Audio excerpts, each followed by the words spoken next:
Bueno, ¿cómo están? Entonces, el proyecto se titula Diseño de cuatro canciones para un formato acústico en una propuesta experimental. Entonces, ¿para qué?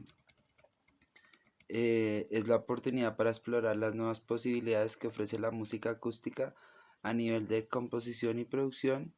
Y también con este proyecto tengo la oportunidad de crear un lenguaje propio por medio de una experimentación con instrumentos acústicos. Bueno, pues este proyecto nace de un interés personal por componer.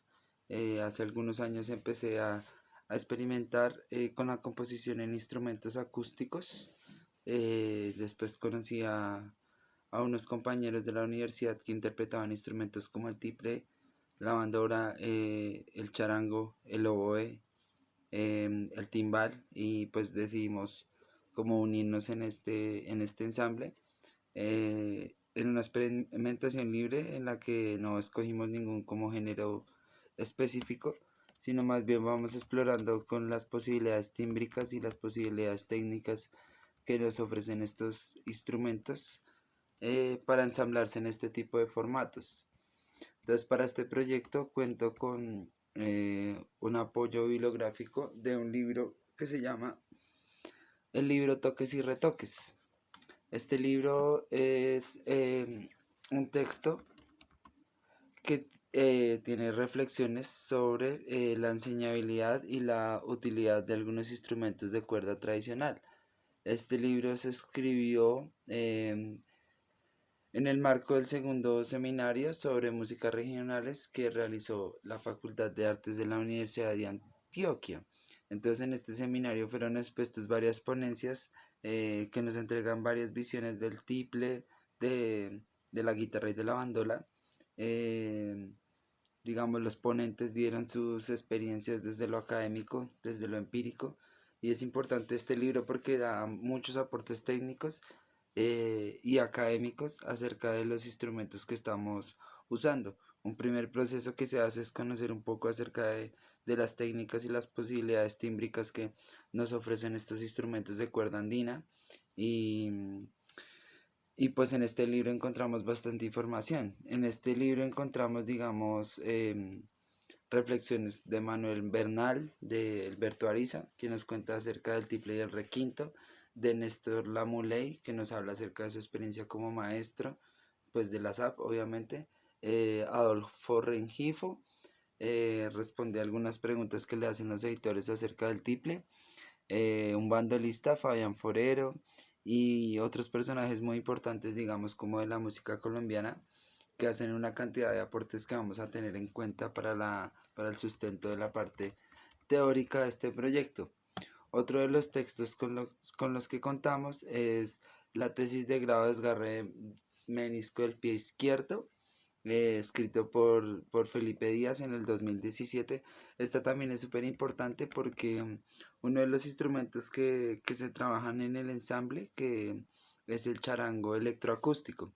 Entonces, como no existe ningún tipo de notación para para este instrumento, se va a hacer una notación totalmente nueva. Pero no es tan nueva, pues porque en esta tesis de grado de desgarre de menisco del pie izquierdo se encuentra un antecedentes de cómo funciona el charango con todo este montón de pedaleras y del tipo de notación que creó Felipe. Este tipo de notación pues la vamos a usar como base para crear nosotros una nueva notación, ya que pues como este es un instrumento prácticamente nuevo que le está planteando para el ensamble, que es un charango conectado a 10 pedaleras, necesita como una nueva notación que no existe. Entonces en esta tesis de grado encontramos como una base, como un antecedente para realizarlo. Otro referente importante que tenemos es el disco El Karateka de Epson Belandia. Eh, pues es importante porque es muy similar el trabajo que este compositor hace al trabajo que yo realizo.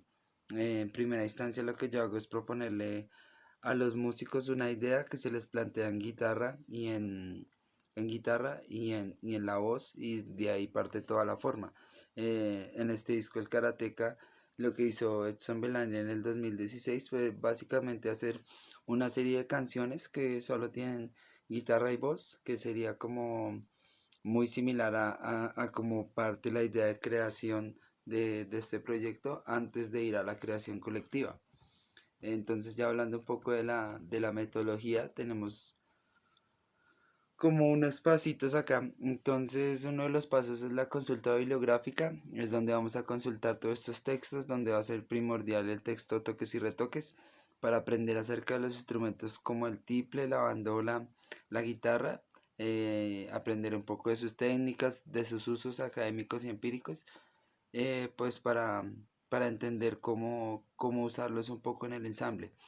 Después de esto vamos a hacer una recopilación de material visual y escrito. Se van a hacer unos recorridos por Bogotá en ciertas partes donde se va a recopilar un material de video y se va a recolectar una lluvia de ideas acerca de los posibles temas y los títulos de las canciones. Después de esto viene un proceso en el que vamos a seleccionar todo este material y allí va a empezar el proceso de composición. El primer proceso de composición, la primera fase la hago yo, que es una fase en la que me dedico yo a componer las 4 canciones, hago la letra, la forma básica, planteo el ritmo, el riff de la canción. Después viene otro punto, otra fase de la composición, que es cuando yo presento las canciones a los demás músicos y se generan unos espacios de creación colectiva en los que se va a construir el resto del ensamble. Ya cuando todo esto esté elaborado, viene otra fase que es la elaboración de las partituras, donde se tiene que organizar básicamente todo lo que hemos compuesto, crear los scores, crear la partitura para la notación del instrumento de Felipe Díaz, que es el charango electroacústico a las 10 pedaleras. Y después de esto vendría ya el montaje del concierto. Entonces el concierto que se está planteando tiene una parte que es visual y tiene una parte auditiva. Como ya se hizo una recopilación del material visual en un comienzo, entonces en esta fase lo que se hace es editar todo este material para realizar un show para el día de la presentación y también organizar pues auditivamente los efectos de sala y cómo va a ir organizada la presentación. En sí es como hacer el montaje del concierto en estas dos fases que son sonido y la parte visual. Eso sería más o menos en cuanto a la metodología. Bueno, en cuanto más o menos un poco acerca de nuestros objetivos y de qué es lo que vamos a hacer. Entonces, pues la pregunta problema es cuáles son las posibilidades tímbricas y armónicas para funcionar la guitarra, el tiple, la bandola, el charango electroacústico, el oboe, el timbal, el bajo en un género experimental. Entonces, para responder esta pregunta tenemos 3 objetivos. Un objetivo principal que es realizar una creación musical en donde se evidencia la posibilidad que tienen algunos instrumentos tradicionales como la guitarra, el tiple, el charango, la bandola para realizar experimentos de fusión tímbrica por medio de los cuales se creen nuevos repertorios y se exploren nuevas posibilidades técnicas. Entonces tenemos otros objetivos más pequeñitos. El primero es investigar acerca de la configuración armónica, melódica y la función que tiene el tiple, la guitarra, la bandola, el oboe, el charango para conocer la manera de instrumentar y fusionar sus timbres. Entonces se va a hacer a través del libro Toques y Retoques y a través de compartir verbalmente pues las experiencias que tienen los músicos ya que van a participar en el proyecto. Otro objetivo chiquito es generar un espacio de creación colectiva donde los músicos aporten en la producción de 4 canciones. Bueno, pues básicamente eso es el proyecto. El cronograma pues está basado para 33 semanas en las que se van a hacer todas estas actividades como consulta bibliográfica, recopilación de material, la selección de las 5 canciones, el montaje de las 4 canciones, perdón, de las 4 canciones y el montaje del concierto. Básicamente ese es el proyecto, entonces muchas gracias.